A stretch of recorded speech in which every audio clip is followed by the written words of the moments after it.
We are beginning with the webinar. Good evening. A very warm welcome to the pre-conference webinar for the 17th International and 53rd Annual Conference jointly organized by Uttranchal University and ELTAI. This is the third webinar in the series that leads up to the conference in October. This one deals with writing literature abstract and full paper, which I believe is a crucial part of any academic conference. We're delighted to have you join us for this insightful session, wherein we'll explore art of crafting impactful academic papers. So I, Shubham Joshi from Uttranchal University, would like to officially welcome you all with this video that throws some light on what we can expect from the conference. I request our technical expert, Kavin sir, to kindly play the video regarding the same. Over to you, sir. Learning English will find me a job. The better my English, the better my salary. English is slowly going to destroy our languages, our culture.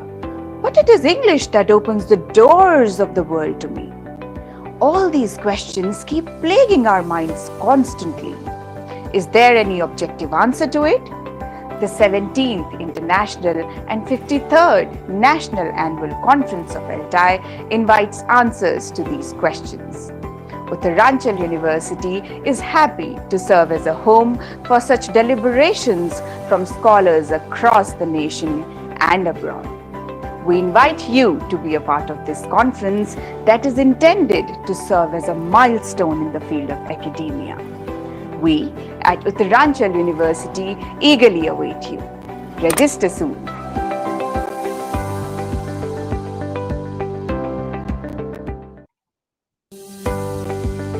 Learning English will find. Thank you, sir. I hope that video may have given you a hint of what is to come.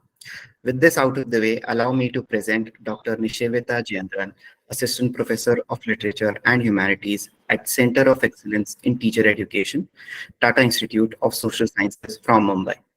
With an impressive background in language education, world literature, discourse analysis, and critical and cultural literacy, she brings a wealth of knowledge and expertise to our virtual stage.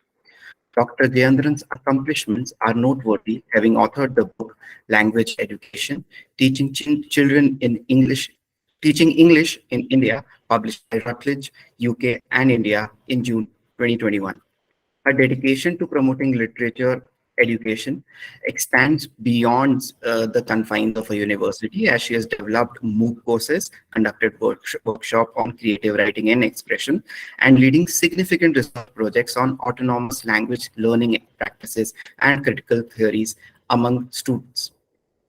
Her teaching and research interests encompass representation and critical theory, comparative world literature, discourse analysis, and cultural studies. Currently, she is involved in a curriculum development project for the School of Specialized Excellence in Delhi, exploring the convergence of critical humanities and peace studies. With such a profound background and expertise, we're certain that her key insight will make this webinar session an enlightening and enriching experience for all of us. Please join me in extending a warm welcome to Dr. Nishevita Jayendran, ma'am. Yeah, thanks. Thank you, Shubham. Am I audible? Yes, ma'am, you're audible. Yes, ma'am. Thank you so much for giving an opportunity to talk about literature yet again.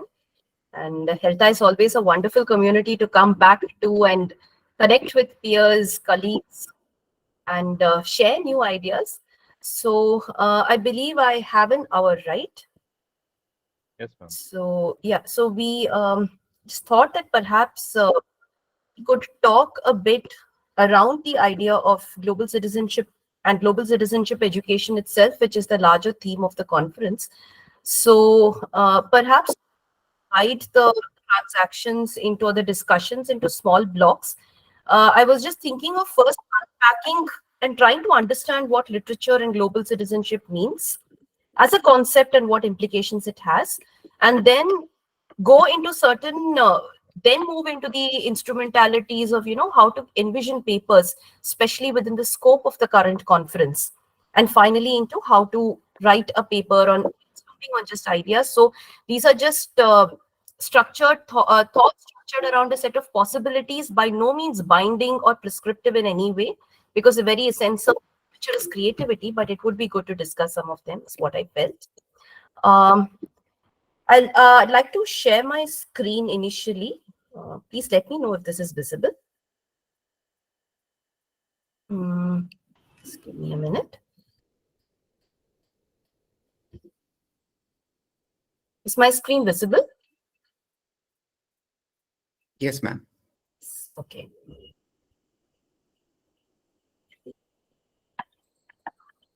Ma'am, before you begin, I would like to specify that the participants can send in their queries in the chat box, and ma'am will try to address those.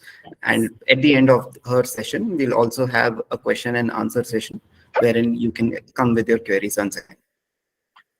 So, Dr. Shubham, if it's all right, perhaps we could stop at different portions during the presentation and take questions. Then Sure, ma'am. it's more dynamic and Yeah. more engaging that way if that works out. So yeah, this is basically going to be in 3 parts, and I'm hoping that there is more interactions and options to engage with you all in the middle. This is, I'm looking at English for Global Citizenship, and my first question was, what does global citizenship actually mean? What does English mean? And since I was asked to talk about literature, the first part, the point about English was taken care of. I'm looking at a genre, maybe a few other aspects of form, content, representational practices. But what is global citizenship? So if we first maybe start by setting the context of the idea of global citizenship and trying to see its intersection with the notion of literature itself. Oxfam would define a global citizen as someone who is aware of a larger world, who's not really living in a fishbowl, but sees interconnections with a larger universe that they inhabit. They understand how the world works. So there's really a kind of a systemic thinking that's coming in here, economically, politically, socially, culturally, technologically, and environmentally. A lot of different parameters are entering into this idea of globalization. Is outraged by social injustice. So obviously there is some ethical value that's also coming in. I don't want to see other people suffer. And I do want to do whatever proactive intervention I can in terms of redressing these injustices, participates in and contributes to the community at a range of levels from the local to the global. So global citizenship is also not just about thinking of the larger world, it's also thinking about one's position within the world. And this comes when we are respecting and valuing diversity, and we are looking at questions of equitable living, of sustainable sustainability, taking responsibility for one's own actions. This is a fairly vast, diverse kind of a definition that is demanding quite a lot from us. But one core aspect of global citizenship that Oxfam pins interdependence. The world is interconnected, and that is what the notion of global citizenship is trying to promote in a lot of different ways. Suppose we take another approach to this idea, or rather a variation of this own definition through UNESCO about global citizenship education, or GCED. Human rights violations, inequalities, poverty, these are the kinds of issues that global citizenship education that for UNESCO should be addressing. And it would do that by empowering learners to, again, to go back to the Oxfam idea of looking at interconnections. It's not just local issues, global issues, and the local is located within. To become active promoters of peaceful, tolerant, inclusive, sustainable societies, so global citizenship education is supposed to create people who will contribute, who are activists, who are working proactively towards a larger vision of sustainability and peace. And finding some of the values and behavior attitudes that we can identify in global citizenship education, elements of creativity, imagination, innovation, human rights, of course, sustainability, and commitment to peace. These again become some characteristics that define field and the scope of the field in a lot of different ways. If we are now supposed to locate the space of English language teaching and literature in particular within this context, we can perhaps argue that we are already doing it. The language classroom, the literature classroom specifically, is always already a space of global citizenship. It is always already a space where we are talking about ethical issues, values, norms, the oughts, the best practices, creativity, imagination is already embedded within this space. So in a sense, this intersection is an always already present intersection. There's nothing we need to try too much about. What we need to do is perhaps think about the different ways in which it can come out. And this makes me want to think a little more about what is literature and what does literary studies do. This question becomes apt at a particular point in time, the 21st century, when your literary humanities has become immensely interdisciplinary. So it's not just one subject we are studying worldviews. We are looking at what Pramod Nair would call imaginative writing, and yet this imaginative writing is representational. It is embedded within lived relationships and lived realities that we write about and talk. And some of the things that literary studies does, according to Pramod Nair, would be analyzing form, that is the structure, the themes, and the content of the work. So it's a representation that looks at how certain forms of representation are commenting on the reality within. A critical approach or theoretical framework through which the theme are analyzed. And then there are analysis of genres, subgenres of literature. There is an account of the literary history of the culture, country. This also includes authors, texts, periods, as well as actual moments of time, historical moments in a variety of genres. In a lot of ways, some of these definitions are throwing up the scope of global citizenship in their very form and content. If I take something as simple as the trajectory of poetry or drama, we are looking at a historical evolution of a genre going back to, in the Western tradition, going back to Aristotle. We have our own Natya Shastra here, and the different ways in which these traditions of representation are talking about the world around them, about the materiality of the world around them, and how these representations are building on our knowledge of the world. These become a necessary as well as an integral embedded part of literary studies. It becomes a necessary and integral part of the humanities itself as an interdisciplinary space. And this is also something that a feminist scholar and critic Elaine Schwartz talks about in the teaching of literature. What she highlights at this point is the way teaching literature, talking about literature, reading literature, engaging with literary analysis texts in the 21st century has to become more less specialized and more flexible. We know it when we are already bringing films into the classroom. We are looking at memes, we are looking at comics. Graphic novel is a very wide genre that has arisen and continues to rule the space of representation currently. The publishing industry is diversifying. The forms of writing are moving from long novels anywhere to cigarette smokes fiction, the tiny pieces of poetry to long epic narratives. We are working with a huge range of even hypertexts, novels being written on Twitter with a more participatory kind of a structure to it. And this means that the boundaries are eroding. Our own identity and knowledge of literature is eroding. What this actually, in fact, means is with the digital age and with these different forms, the genre itself has become global. It has started incorporating perspectives, views from people around the world. And that is really where the core aspect of the norm or the moral issue lies. The way that Shorter beautifully articulates it, the real ethical and moral problems involved in teaching material that raises every difficult human issue from racism to suicide.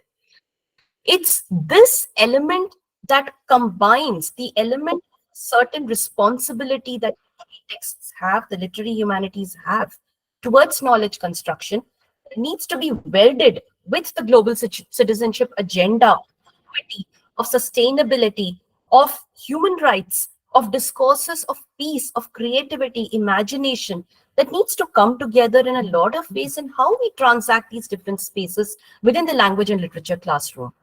And this is one idea I thought I could put forward to you all for your own consideration as we think about this upcoming seminar, of this upcoming conference. How can we open up this idea to more ways of interrogating it, to brainstorming on ways of making that language and literature space more dynamic, to enable these ethicalities to dialogue with form, to dialogue with content, to dialogue with creativity and imagination in a lot of different ways. So to get us started on that discussion in a way, Shorter has some suggestions to give, 12 points that he says that students learn by reading literature. And as we can see, they are immensely diverse points. It starts with something as simple as figurative language and stylistics, about reading meaning, and something as simple as reading itself. What does the act of reading entail? When I am a literature graduate, what do I stand for? And what are the many things I'm capable of doing? So what is the humanities contributing in a way to these 21st century competences that global citizenship acknowledges and needs to address those larger issues that are its political philosophical concerns? So in that sense, it's looking at interpretation, it's looking at cultural assumptions. So when I read a text, I'm also acutely aware and self-critical and conscious of where I am positioned and where the text is positioned and how those interactions pan out. I am trying to synthesize ideas. I'm actually also trying to solve problems, think creatively about problems, using literature to broaden experience and practical knowledge. It is also thinking about decoding everyday discourses. So literature is not something separate from us, something that's very, very creatively and intuitively connected with our lives. And that brings the connections between the local and the global, the connection between texts, one's lives, and with other people's lives, so immediate. These become some of the ways through which Showalter's own imagination of literature unfolds as an offering to the 21st century and as something that can address some of the ideas that global citizenship does throw up. I think I will pause briefly here in case there are any questions. And if there are, I'll be happy to take them. And so this has really been some amount of speculation on the scope in terms of themes that literature and global citizenship as a philosophy or thematic concern can throw up. If there are, maybe I'll pause for a few minutes and take them, and if not, we can move on. Should let me know if there are any thoughts. There aren't any question, ma'am, but somebody's saying it's really interesting and useful, ma'am. Could we Okay. have these slides as PDF to read it out? Absolutely, I'll be happy to share them. Okay. I'll let you know when there are more questions. Okay. So maybe I'll just move to the next part of it and then we can pause, because I'll now try to locate some of these ideas within the scope of the conference itself and throw out suggestions on how we can play around with these ideas within the conference structure.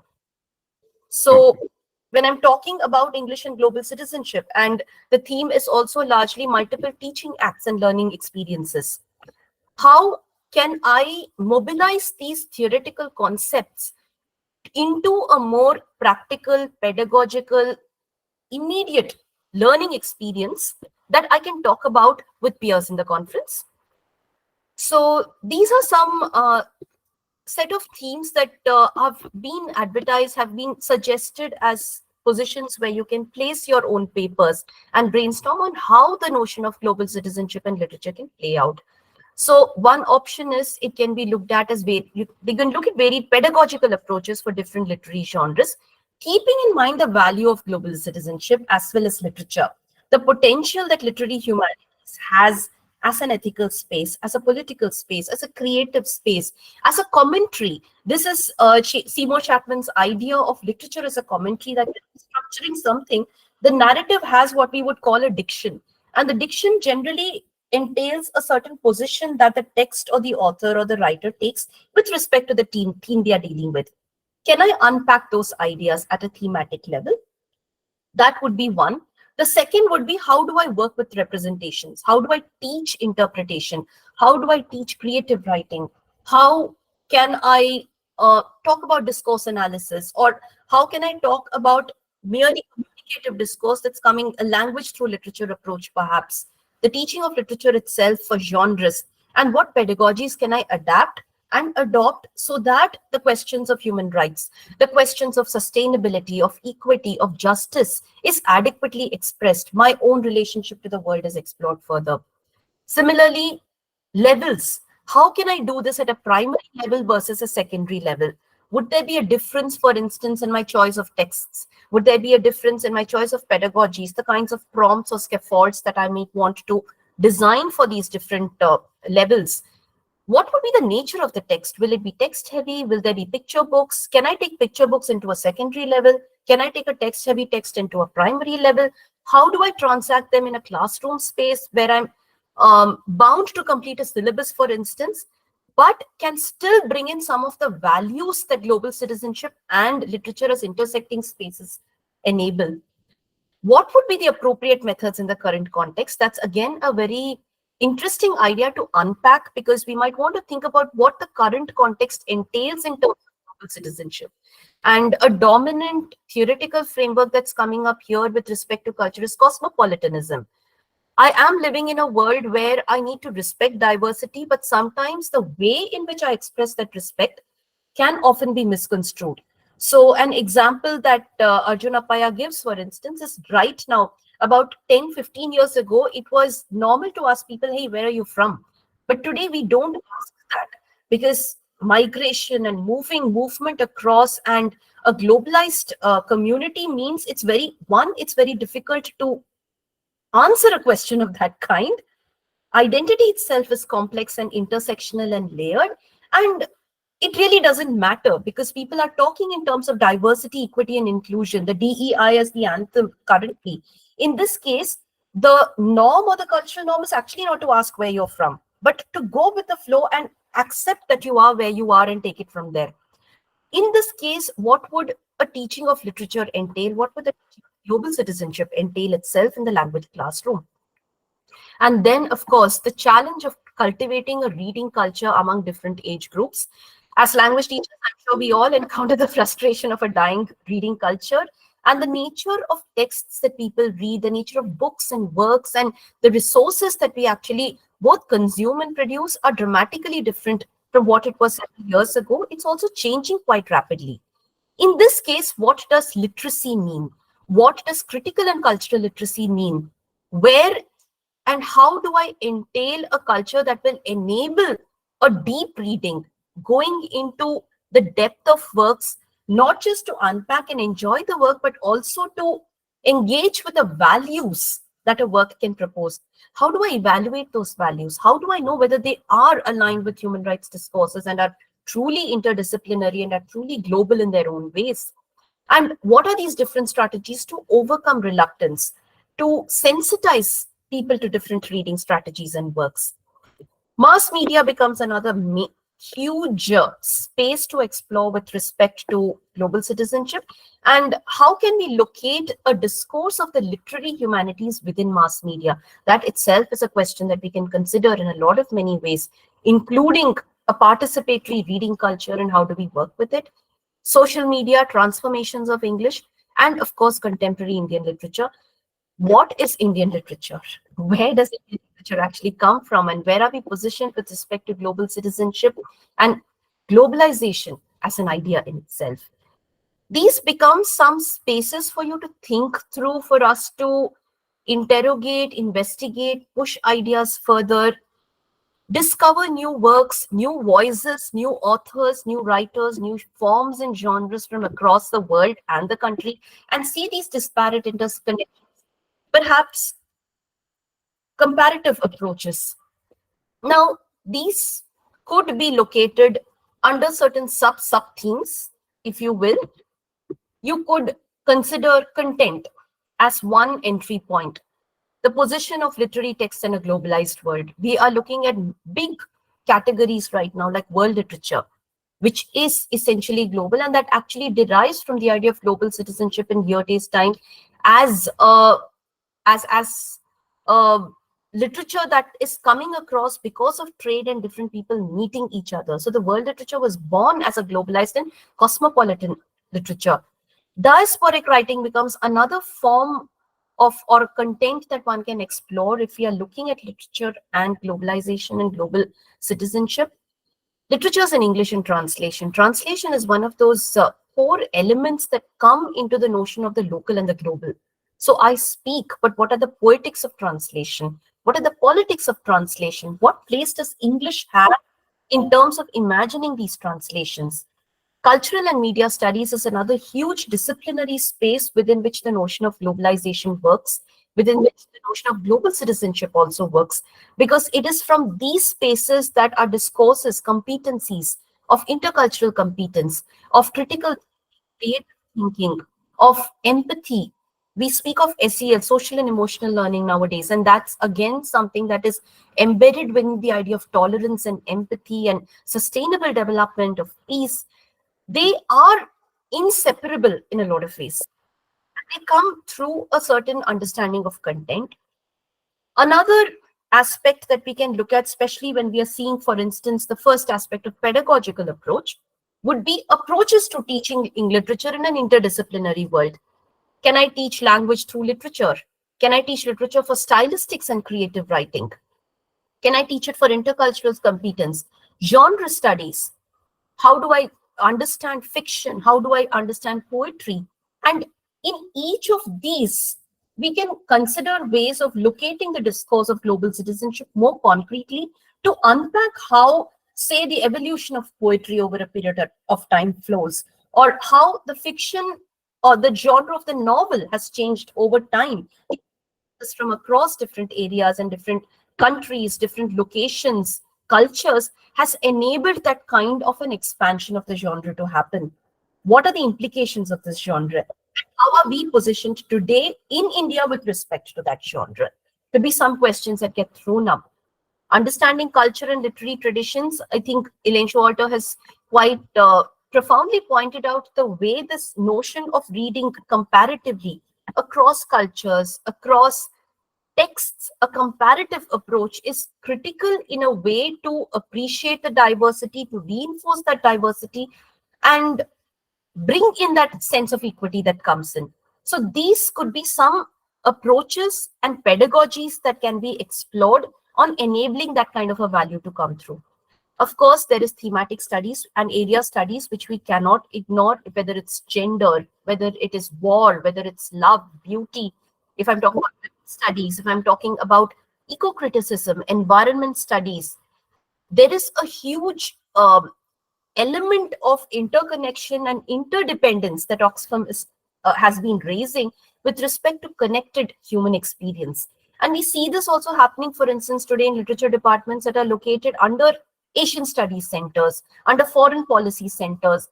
There are these discourses that are already prevalent as erasure of boundaries, and these become some ways of understanding how English functions and literature functions within a globalized world.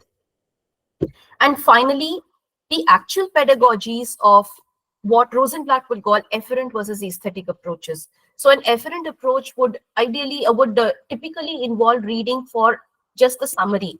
What is a text about? What are the core ideas? Let me just summarize and give a prosaic answer to it. Versus an aesthetic approach that would be about enjoyment, connection emotionally with the text. That is, in fact, one of the strongest identities and points of literary studies. To be able to feel, to be able to empathize. How can I teach and assess literature and develop pedagogies? And where can I discuss these kinds of strategies within the conference? Can I look at new critical approaches in a lot of ways? Can I look at secular criticism that is really about contextualized learning and contextualized reading? That would be the discourse analysis, that I'm looking at the author, the text, the reader, and together I'm trying to construct a meaning with the work. And in what ways do those works actually address some of the concerns of global citizenship? And finally, MMDA, this is actually called a multimodal discourse analysis, was proposed by Gunther Kress, and it is very similar to a contextual reading. The only additional element it adds is multimedia. So when I look at a visual, I'm also processing my information with the location, the spatialization of a work, the colors that I use, the images that I use. It could be a graphic novel, it could be a film, it could be a meme, it could be anything that involves different modes of talking about the theme in some way. And how do these choice of colors or choice of positioning, the specific text that juxtaposes with another context or an artifact, unfold and open up the idea of global citizenship? Where are these ideas coming from and where are we going with respect to these different ideas? I think I'm really going to stop sharing briefly before going to the next session and next part, the last part of it. And I'll be happy if there are questions that I can address or respond to, maybe open it up for a brief round of thoughts, comments, perhaps, before we move on to the last bit. I hope this wasn't too fast or too quick. Yeah,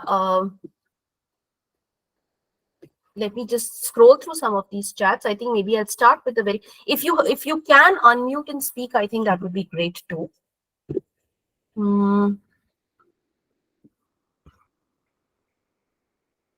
Would somebody like to unmute and speak? Yes, ma'am. Yes. We have a very interesting question from Mr. Ejaz Alam. Emerging trends in English poetry has broadened the canvas of poetry. How global citizenship should be applied to these trends?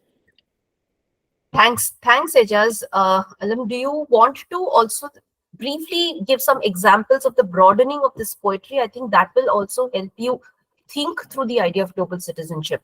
So one way is the contextual situation of poetry. We can't, a global citizenship discourse would say that when I'm reading literature, I cannot read it in isolation. I have to look, for instance, at an authorial discourse and an authorial context. I have to look at the literary tradition from which it comes. So also looking, for instance, at Indian literature. So if I'm reading any work, then I need to look at the larger tradition of regional writings from different places. If it is Iranian literature, I may have to look at the entire tradition of what Iranian writing did. So the first element really is the question of interdependence. Poetry in itself is good at the level of new critical interpretation, but for global citizenship, we will need to expand that canvas and contextualize it. And the contextualization can happen with respect to authors. It can happen with respect to the specific tradition of the nation and the writing tradition of the nation it comes from, the historical tradition of poetry itself. It can come with a thematic location of poetry. It can look at the genre and the structure. So is it borrowing some existing, pre-existing genre? Like, for instance, am I just playing around with the structure of a sonnet for some reason? And if that's the case, then locating my current position of playing around with the sonnet with the origin of the sonnet from the Renaissance will give me a deeper insight into understanding discourses current right now. Why am I choosing to play around with that structure? Why am I choosing to present a particular theme when the sonnet had a very clear theme of its own? So these could be some questions you're looking at. And of course, the real meaning then comes when we are also working with the concept of global citizenship as as interdependence, as sustainable development, as local global partnerships, or what we would call global cosmopolitanism, hybridity, pluralism as values. And how does this broadening of the genre address some of these questions? So, Thank you. yeah, yes. You told about how we can play with the structure of a poem. A similar example we see with John Donne, Yes. when he uses sonnet for his own purpose. Yes, that's right. Next question is from Mr. Gopinath. What is the purpose of interdisciplinary studies? That would, so there can be different purposes for that. One is interdisciplinarity might just come if you are doing, like, for instance, a comparative analysis of theme. So if I'm talking about climate change, or if I'm talking about war, or if I'm talking about gender, then I would need to know more about the discourses, the politics, the policies of human rights, feminism, which would move into a different genre. I would also, in the case of climate change, for instance, have to familiarize myself with the discourse of the environment, with the discourse of ecology, ecosystems. So there might be even like a first-hand kind of research that I'm collecting or data I'm collecting to understand. Similarly, culture studies might require me to understand the culture in a more ethnographic, detailed way. That would be one way of doing interdisciplinarity. Another larger purpose of interdisciplinarity comes from this problem-solving approach, that there is a specific issue that I'm trying to address within society, and global citizenship actually works with that way because it is largely both interdisciplinary. I think Mr. Gopinath had also asked the follow-up tricky, very difficult question of what is transdisciplinary. I'll be Yes, ma'am. honest, I'm not very clear about it myself. It, my sense of it right now is that it would be a more meta discourse. So I'm dealing with larger theoretical concepts. So perhaps global citizenship is a transdisciplinary discourse. It is talking about values, it is talking about big ideas, the oughts, and it's trying to get us to think about how we can achieve it from multiple perspectives.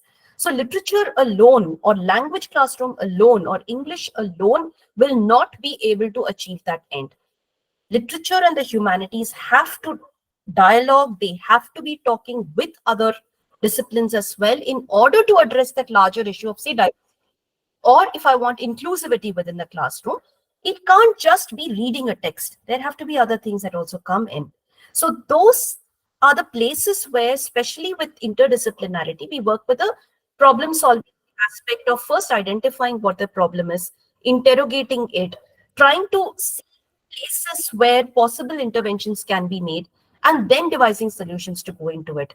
So for that, a single discipline will be very difficult to handle the entire aspect. That's where there is a greater collaboration and dialogue with other disciplines. And problems that are also interdisciplinary would require that there is no single one way in which we look at gender or we look at environment. That issue itself is a complex systemic issue. So my approach itself has to be interdisciplinary and systemic in order to do that. So I need to think of different disciplines. Does that make sense? Or, Yes, ma'am, it does. May I read the next question, please? yes. Uh, we have another question. Would global citizenship be a part of contemporary literature, ma'am? So global citizenship is an idea. Contemporary literature would deal with the idea of global citizenship. It's also what you do with literature.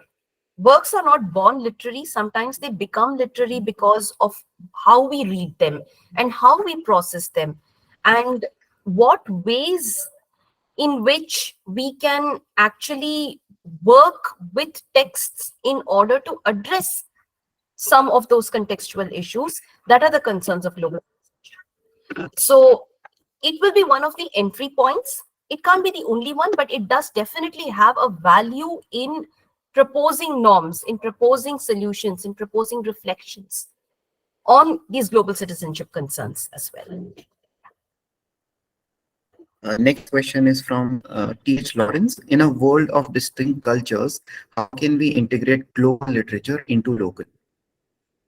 So there is this interesting element that Shorter brings in, that when we are actually teaching texts, we have the freedom to say compare across themes. So comparative literature allows that to happen. Comparative world literature allows that to happen. If I'm teaching about, maybe I'm picking up Ambai, or if I'm working with the Temsula Au, then how is womanhood and how is the feminine represented? How are the politics of, say, a particular society or a culture represented within the work?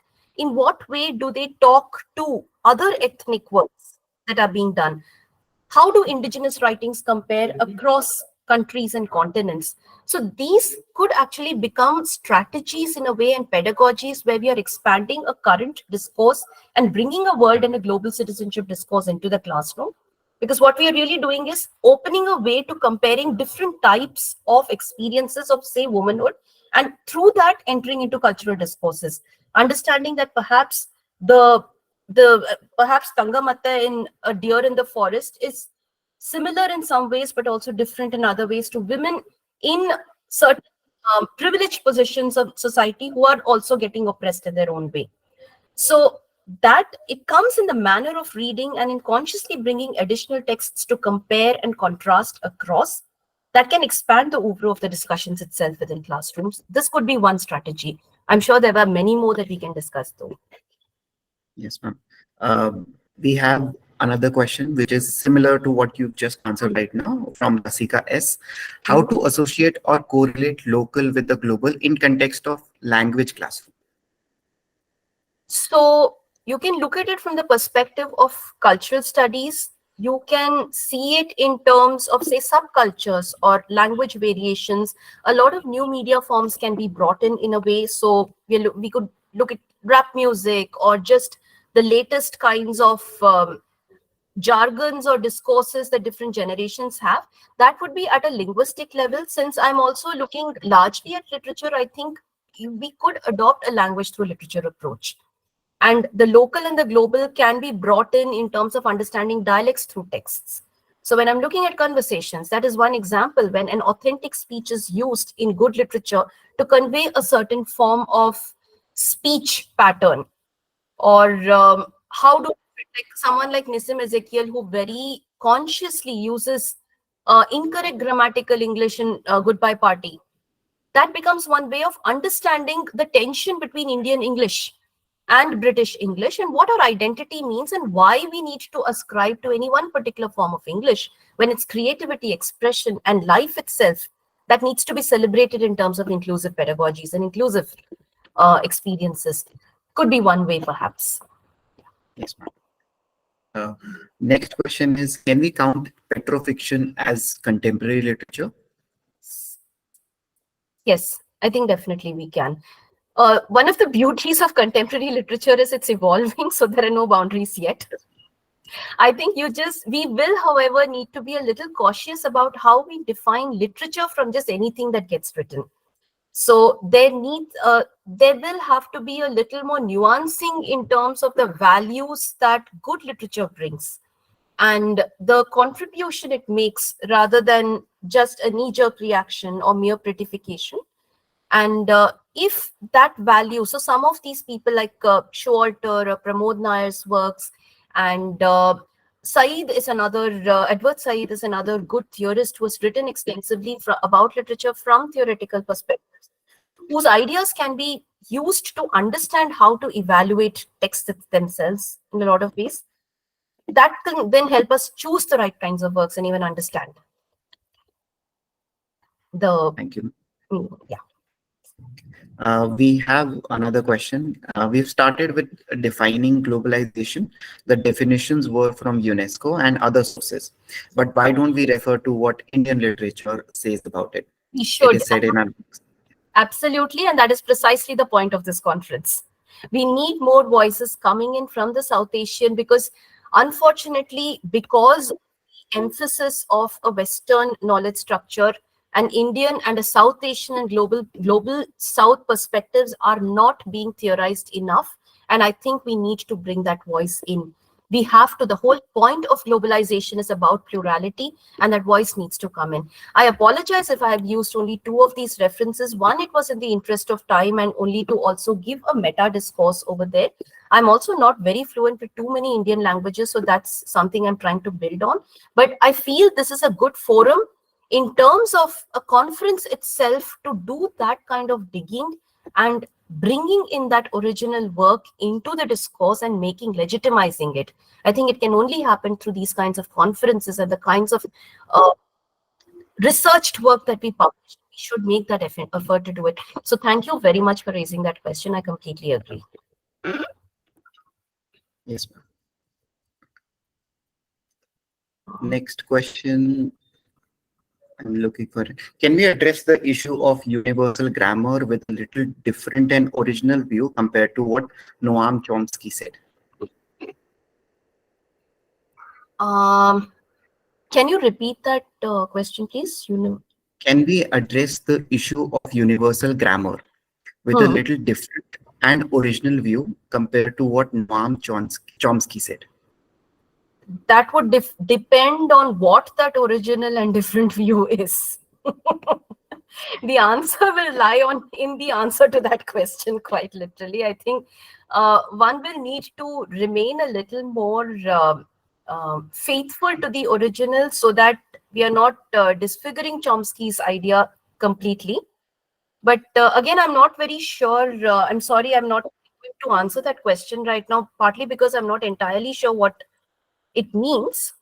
Uh, but it would be a linguistic perspective, a nativist theory, and typically a literary studies approach or a literature approach would drift not, it wouldn't move very much in the same way as a nativist theory, so I'm not sure about that.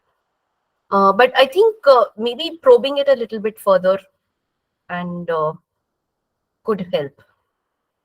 Yes. Next question is, can we integrate literature to study animal studies?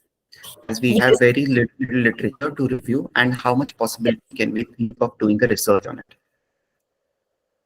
See, again, these are all open questions, and it's possible. It's definitely possible. But I would again say, if we are saying literature, then one needs to come back to ensure that the texts we are selecting qualify as literary texts.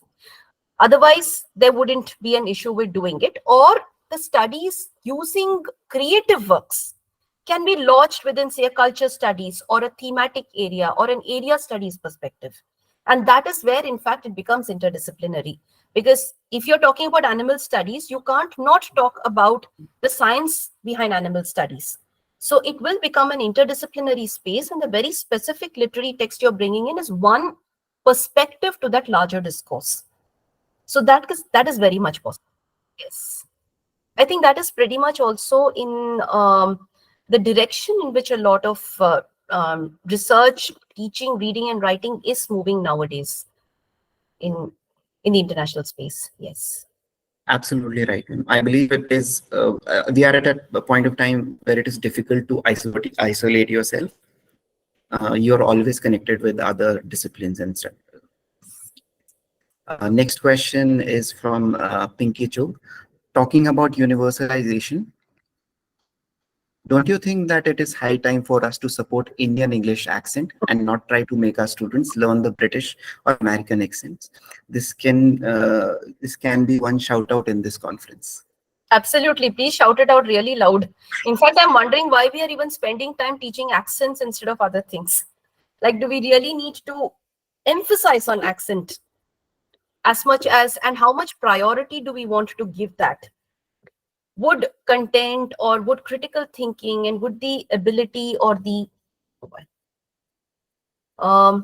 yeah, sorry, was I audible? Yes, ma'am, you. Okay, I think I just had a small internet glitch.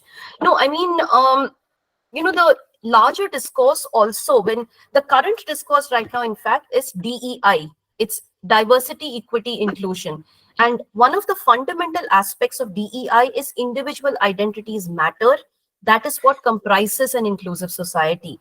So when we are teaching British accents, we are categorically doing away with who we are as a person. It is not inclusive at all. It is not equitable at all. It is definitely not diverse, and it definitely goes against every fundamental principle of interdependence and global citizenship, from human rights discourse to equity to sustainability. It's not possible.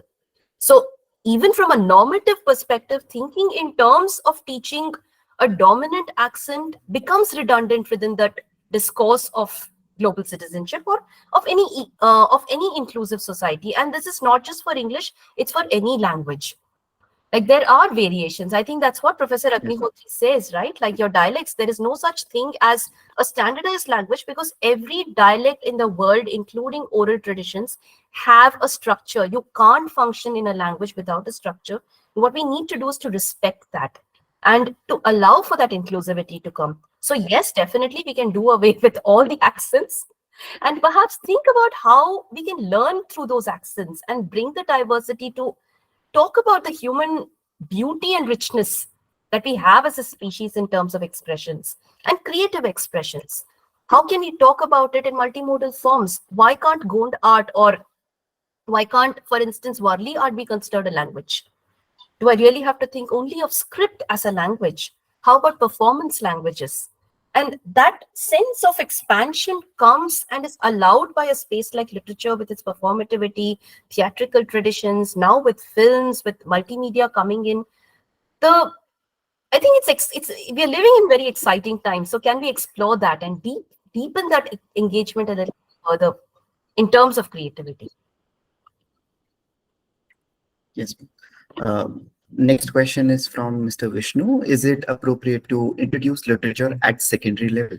Absolutely. It's appropriate to introduce literature at primary levels also. In fact, more so. I would say children are born to listen to stories, to sing, to dance, to listen to poetry. And it needs to happen as early as possible and as deep a way as possible. And there has to be that kind of an engaged human interaction with texts and reading and creation that the field brings with it. So definitely so, and a greater push for it too. At least this is what I feel. So, Next question is from Mr. Pradeep. Will NEP 2020, with stress on Indian languages, do a disservice to English teaching in India? so NEP is a meta document and it has a lot of, it does make suggestions from a holistic perspective. I think we need to strike a balance. We will need to make decisions, strategic decisions. NEP is not really doing away with English if you're also looking at how it positions it, including the NCFs. There is an acknowledgement that foreign languages and English is required for professional mobility, but we also have an entire field of Indian literature, Indian writing in English, people experimenting with the language, and multilingual approaches that is coming in. So there needs to be a little more balance and more strategic ways in which we are doing it in without disadvantaging anything. Like, we are not losing out on our languages, we are not losing out on translations, we are not losing out on the beauty of individual languages itself, but you're also not losing out on the benefits that English can bring. So a little more good sense and thinking through the purpose, the objectives, the scope, the priorities will possibly help us get a sense of how to navigate this space. And it will be a decision at multiple levels that one needs to take. So I'm not sure if I have a clear-cut answer to that, but I would say it will be more situational. It's like a post-methods approach that Kumar Vadivel is talking about, that there are these different tools. Now, what do I use at what point in time, in what context to enable what to happen? So I'm working with meta strategies and macro strategies, really. Yes. Some people have asked to share the PPT Yes, whenever you can. yes, absolutely. Okay. Next question is, ma'am, could you please elucidate a bit on sports studies, cricket literature in the field of research? I'm really sorry, but that's an area I know very little about. I'll look up something and maybe share it with someone later, but I mean, it's a black hole for me. Sorry about it. We'll move on. Next question is from Ms. Sheena. Could you suggest some Indian theorists who discuss diversity and intersectional theory? So Gail Ombet has written quite a bit about caste, and I think there are these post-colonial studies readers will have. Anya Lumba is someone you can actually look at. Colonialism, post-colonialism. She has, it's a slightly dated work, but still I feel quite relevant in terms of how she's talking about identities, post-colonial experiences, and more importantly, neo-imperialism. I think we're still talking about decolonization, but we've not really wrapped our heads around what capitalism and the neo-imperial knowledge economy is actually doing to our own understanding of reality, truths, fake news, cancel cultures. And these are coming because of a certain form of a discourse also that is linked directly to cosmopolitanism and global citizenship. So I think Anya Luma would be someone, and the original post-colonial studies readers will give some footholds and leads on who to look at. Okay, thank you, ma'am. As we are closing in on the 1 hour mark, I'll take one last question. Yeah. I think this sounds interesting from Ms. Radhika. What is your take on ChatGPT with respect to English language teaching? I would also like to know your views on it. First, there was a depression. It's like it was an existential crisis of what the hell is happening happening to us, and we are all kind of uh, doomed in a way. But I think there is, it's sort of, I think there was an initial fear. I was actually recently at a conference where this literally was one of the topmost discussions, and the discussions were also coming from people who said quite tragically that we've moved back to a 3-hour pen and paper exam, and we are no longer giving assignments to faculty who are teaching creative writing courses. And I mean, the whole purpose of creative writing is to do something original, not copy paste from a machine. But the strategy that we had used, two main things that one I used and one the other one that this gentleman said, which I feel I would like to share with you. When ChatGPT as well as the students started playing around with these assignments and tried to rig the Turnitin, I changed my evaluation criteria. So when I was doing my assessments, the rubric that I had started giving more emphasis on evidence and relevance. So I have a rubric where I look at ideas and whether the ideas are actually conceptualized and captured properly within the specific assignment that they are giving. There is one on the relevance of the answer. So are you answering the question asked, or are you on a different planet? Third is, are you giving me evidence? I want proof for everything you say. So give me citations, give me actual reasons and quotations from the text with actual citations and a reference at the end. Fourth is voice. I want to hear your own opinion. So this somehow they were not able to crack. So there was a group of students who would be at that mediocre level, but the ones who really tried were able to give that evidence and they could go about. So one way could be to get around in terms of writing and assessments through a different rubric. With respect to creative writing, this faculty shared that earlier a creative writing course or any language teaching course would involve a lot of talking and discussion around texts. With ChatGPT, they shifted or changed the process. So the first assignment in the class was actually to construct or create an entry in ChatGPT itself. So they wanted the students to type that prompt and get an answer. Then they unpacked that answer. And then the students themselves came up and said, this is a copy paste. I mean, it's so predictable. There is no creativity within it. Once that realization came in, it was easy for them to then shift to the original mode. But I think the struggle continues. And since this is also a fairly dynamic, evolving software that is soon going to probably crack that code also, we may need to be on our toes and figure out ways in which we can work with ChatGPT, reconceptualize what we are doing, possibly come back with end-term assessments. So I'm doing that this time. The only difference is I've given the question paper to my students.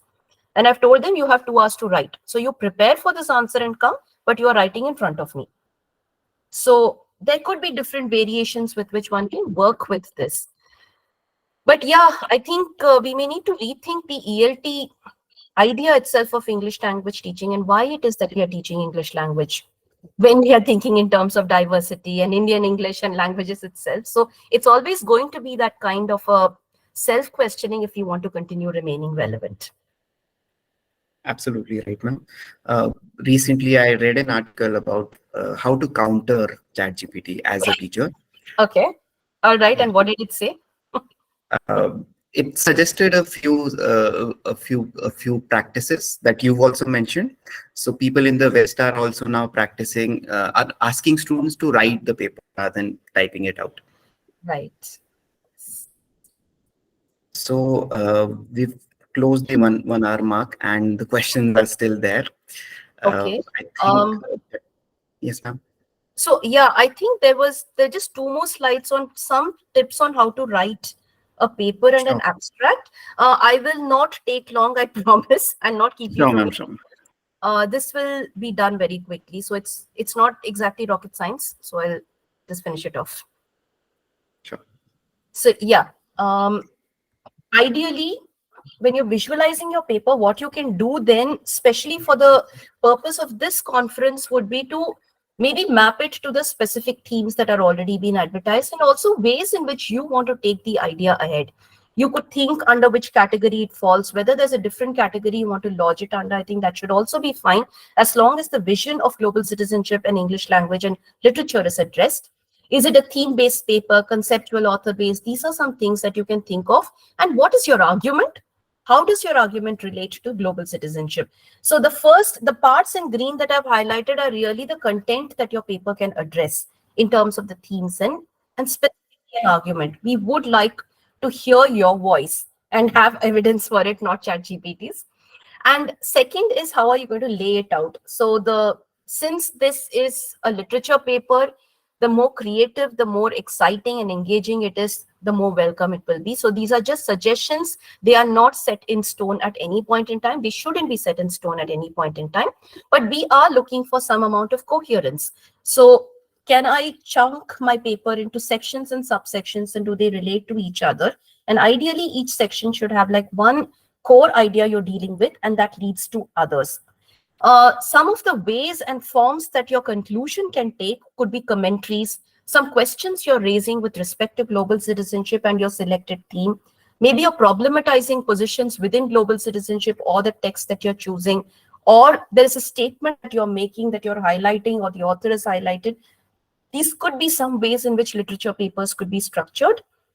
But also do keep in mind, I believe there is a 10-minute given for presentation. So technically, you may not be able to read or present anything that's more than 3 to 4 pages, maybe 4 pages max. Maximum in, I think, size 12 times New Roman font. So you could work with that page limit and have something short, structured around 3,000 words perhaps might work. And from there, the abstract is quite literally the last thing you need to write after you finish your paper. So abstract's never the first thing, it's the last thing.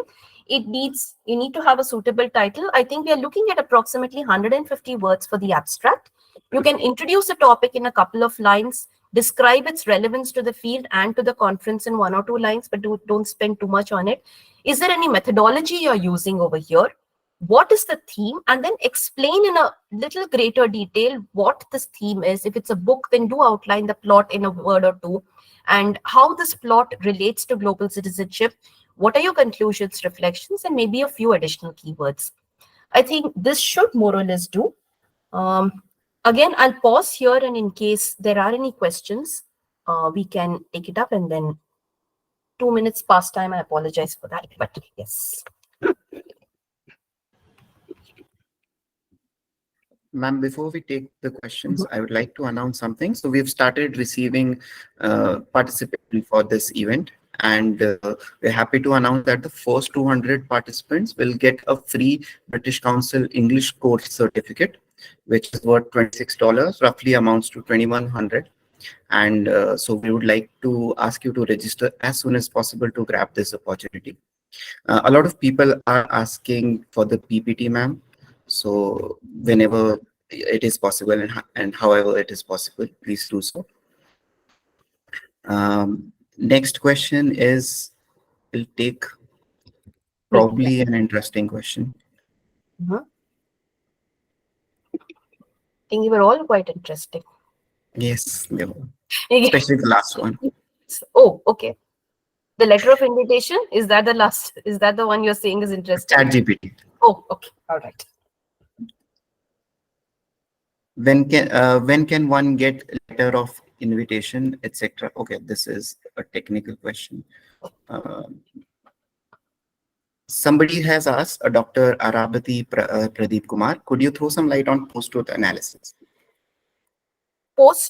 I'm sorry? Post-truth. Post. So post-truth would come under the post-humanism kind of discourse with respect to knowledge economy, construction, and fake news. I think Rosie Braidotti is someone who has written quite extensively and as has Yuval Noah Harari. And they do associate it with, to some extent, with the globalization and the fourth industrial revolution, with knowledge economy itself, where what you're constructing and how you are articulating your thoughts can actually have a ripple effect because of the interconnectedness. So it's basically taking Foucault's idea of truth and power to its logical conclusion, and that's the world we are living in, that there is a truth knowledge power construct. But it's also related to how fake news can promote and propagate, and in the process of propagation cause a lot of discord. So it's again, I'll need to read a little more on that, but Rosie Braidotti is one scholar you can read about and read up, and Yuval Noah Harari. They have written extensively on post-truth. So there will be like footholds from there. Thank you, ma'am. Mr. Alam had asked about the letter of invitation. I would like to inform him that you'll get it within a week time. And next question is, are we going to get the recordings of all the 3 pre-conference webinars? Yes, I think they're available on the website, ELTAI website. Next question. Sir, it is available in the YouTube, sir. ELTAI Okay. YouTube channel. It will be uploaded soon. Thank you, sir. Do you throw some lights on about keywords in abstract? Yeah, ideally like 2-3 keywords or up to 5 maybe, that captures the larger scope and thrust of it. So generally the key, but if it's Shubham, do you think keywords are necessary? Is that something you're looking at? I mean, generally they do, but it's all right if at the level of conference it's not required. I think that should be fine. But I believe Yes. 150 is the word limit. That is sort of sacrosanct, I guess. We can work within some range, but if so, Yeah. we received a few abstract that were too lengthy, and we had to ask them for resubmission. So anyway, abstract has to be kind of, well, short and abstract. So that's why it's called an abstract. It needs to be around 150 words, maybe 2 or 3 keywords or phrases. But something, if you're talking about literature, then it could just be literary criticism. If you're using a discourse analysis, if there's a theme you're talking about, those can just come there. So they're indicative of what it is. If it's Indian writing in English or Indian literature, those could come as little conceptual terms that you're inserting in your abstract to let people get a sense of where you're positioning yourself. I think that's about it. But yeah. So, ma'am, with your permission, may we conclude the session? Absolutely. Thank you very much. Thank you all. It's been wonderful interacting with the questions. And So, as the moderator of this insightful webinar, it is my privilege to extend a heartfelt vote of thanks to all the participants, our esteemed resource person, and the organizing committee. First and foremost, I would like to express my deep gratitude to Nishevita ma'am for giving us this lengthy amount of knowledge so that we can prepare ourselves for what is to come in this conference. Her engaging presentation and thoughtful insights have undoubtedly enriched our understanding of crafting impactful abstracts and full papers. To all our participants, thank you for active engagement and enthusiastic participation. Your thoughtful questions and contributions have made this webinar truly interactive and dynamic. We would also like to acknowledge the hard work and dedication of the organizing committee. And last but not least, a special word of appreciation to the technical staff and the behind the scenes team members, namely Kavin sir, who worked tirelessly to ensure the smooth flow of events. Now, as we conclude this webinar, we would like to show you what you can expect from the conference besides academics. And so I would like to ask for Kavin sir's assistance one last time to play the video. Exciting journey. Join us this October for a memorable sightseeing tour as part of the prestigious ELTAI conference. Step into the colorful local markets of Dehradun and Rishikesh for a treasure house of colors, fragrances, and unique experiences. These places, much like the lively Paltan Bazaar in Dehradun, are a great feast for the senses. Discover traditional handicrafts, savor delectable street food, and become immersed in the rich tapestry of Uttarakhand's cultural history. While exploring Rishikesh, stroll across the fabled Ram Jhula suspended over the sacred Ganges River, similar to the breathtaking experience of Robber's Cave in Dehradun. You will also get to see the stunning Ganga Aarti, a spiritual rite that transcends time. And to cap off these incredible days, enjoy a wonderful dinner to interact with others, to connect and create enduring bonds by sharing memories and observation. So mark your calendars for October and register now for the ELTAI conference to reserve your spots. Thank you.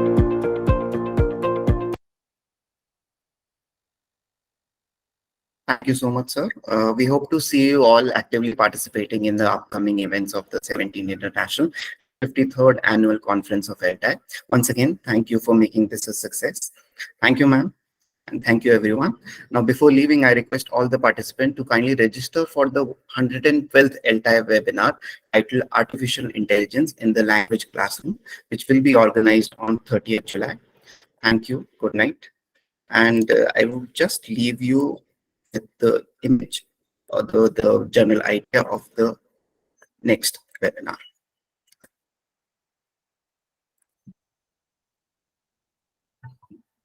I hope you're able to see.